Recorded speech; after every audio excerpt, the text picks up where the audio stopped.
HSC পরীক্ষা এবং শিক্ষামন্ত্রীকে নিয়ে দেশ জুড়ে যেন তুলকালাম কাণ্ড ঘটে যাচ্ছে। টানা ভারী বৃষ্টি, জলাবদ্ধতা ও বন্যার মধ্যেই এইচএসসি ও সমমানের পরীক্ষা চালিয়ে যাওয়ার সিদ্ধান্তকে কেন্দ্র করে দেশ জুড়ে তীব্র বিতর্ক তৈরি হয়েছে। রাজধানী ঢাকা থেকে শুরু করে দেশের বিভিন্ন অঞ্চলে কোমর সমান পানি, জলাবদ্ধতা আর দুর্ভোগ পেরিয়ে পরীক্ষা কেন্দ্রে পৌঁছাতে হয়েছে শিক্ষার্থীদের। এমন পরিস্থিতিতে পরীক্ষা স্থগিত না করায় শিক্ষা মন্ত্রণালয়, আন্তঃশিক্ষা বোর্ড সমন্বয় কমিটি এবং শিক্ষামন্ত্রী ডক্টর আ.ন.ম এহসানুল হক মিলনের উপর ক্ষুব্ধ ও বিরক্ত হয়েছেন দেশের লাখো পরীক্ষার্থী ও তাদের অভিভাবকরা। স্যান্ডেলিনা সো, রূপচর্চায় আভিজাত্য।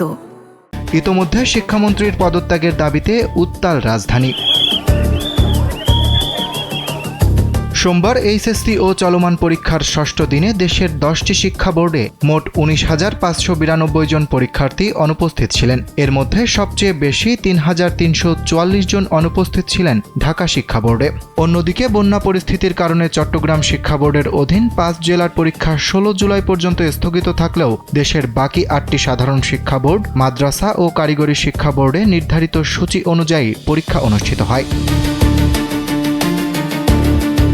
পরীক্ষার দিন দেশের বিভিন্ন স্থানে দেখা যায় চরম দুর্ভোগের চিত্র। কোথাও কোমর সমান পানি ভেঙে, কোথাও নৌকায়, আবার কোথাও ভ্যানে করে পরীক্ষা কেন্দ্রে পৌঁছাতে হয়েছে শিক্ষার্থীদের। অনেকেই ভেজা পোশাক, ভেজা জুতা মোজা, এমনকি ভেজা প্রবেশপত্র নিয়েই 3 ঘন্টার পরীক্ষায় অংশ নেন। কুমিল্লার কয়েকটি এলাকায় নৌকায় করে পরীক্ষার্থীদের কেন্দ্রের শ্রেণীকক্ষ পর্যন্ত পৌঁছে দেওয়ার ঘটনাও সামাজিক যোগাযোগ মাধ্যমে ব্যাপক আলোচনার জন্ম দেয়।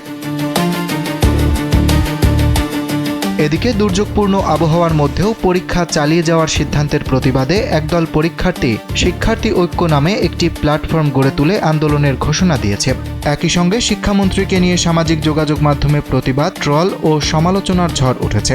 চিকিৎসক ও অ্যাক্টিভিস্ট সাদিকুর রহমান সাদাব, লেখক সাদমান আবদুল্লাহ এবং ছাত্রনেতা শামীম হোসেন সহ অনেকেই এই সিদ্ধান্তকে অমানবিক ও শিক্ষার্থীদের জন্য ঝুঁকিপূর্ণ বলে মন্তব্য করেছেন।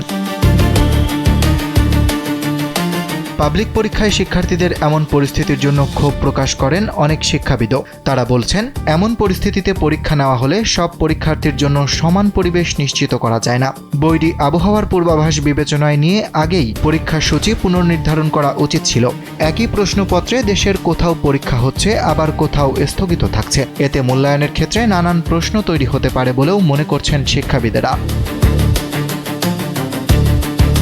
এদিকে দুর্যোগে এমন ভোগান্তিতেও পরীক্ষা গ্রহণ ও তা নিয়ে সমালোচনা হলেও দায় নিচ্ছে না শিক্ষা বোর্ডগুলো। তারা বলছে, পরীক্ষা স্থগিতের সিদ্ধান্ত স্থানীয় জেলা প্রশাসনের প্রতিবেদনের ভিত্তিতে নেওয়া হয়। ডিসি ও ইউএনওরা যে প্রতিবেদন দিয়েছেন তাতে পরীক্ষা স্থগিতের পরামর্শ বা সুপারিশ করা হয়নি বলেও জানান তারা। আন্তঃশিক্ষা বোর্ড সমন্বয় কমিটির দাবি, সারা দেশের পরীক্ষা একযোগে স্থগিত করা বাস্তবসম্মত নয়। কারণ এবার এইচএসসি ও সমমান পরীক্ষায় অংশ নিচ্ছেন 12,70,583 জন শিক্ষার্থী। বারবার পরীক্ষা পেছালে ফল প্রকাশ, বিশ্ববিদ্যালয়ে ভর্তি এবং পুরো শিক্ষা ক্যালেন্ডার ব্যাহত হওয়ার আশঙ্কাও রয়েছে। কমিটির পক্ষ থেকে আরও জানানো হয়েছে, স্থানীয় প্রশাসনের প্রতিবেদনের ভিত্তিতেই অধিকাংশ ক্ষেত্রে পরীক্ষা নেওয়ার উপযোগী পরিবেশ রয়েছে বলে সিদ্ধান্ত নেওয়া হয়েছে। তবে শিক্ষার্থী ও অভিভাবকদের উদ্বেগকে গুরুত্ব দিয়ে পরিস্থিতি নিবিড়ভাবে পর্যবেক্ষণ করা হচ্ছে বলেও জানিয়েছে কর্তৃপক্ষ। অরিত্র বাসু, কালবেলা।